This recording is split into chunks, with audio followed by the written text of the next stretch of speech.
再来看台北市大直街的公寓塌落去，昨暗晡搁再传出讲地基又搁塌甲愈厉害哦，附近的民众是真惊吓。监管处嘛继续伫现场的监测，表示讲2号就会开始听。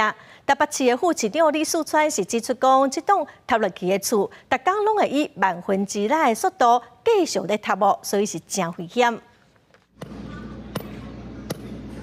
工程人员伫路边塌落去的所在用水平仪测量，大致民家塌落去的案件，20暗时传出又搁发生地基塌落去，引起附近居民的惊吓。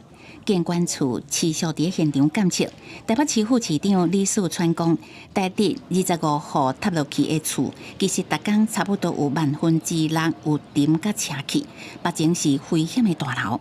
代表说地层或者建物是 在一个相当不稳定的状态之下，如果有大地震来的时候，其实有什么影响，或者会再度坍塌，怎么样子是不能够预测的。地质甲结构拢无稳定，专家建议赶紧拆除。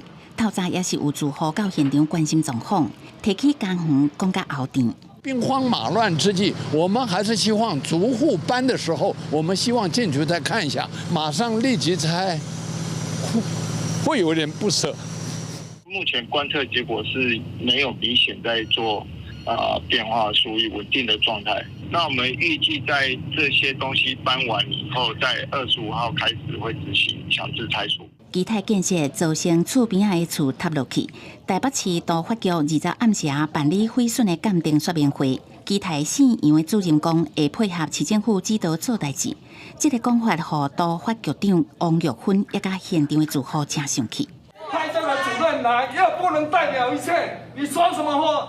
说你配合市府，事实上你早就该主动进来了。我现在是做你做不到，没有做你应该做的事情。 不是吗？我也很火大。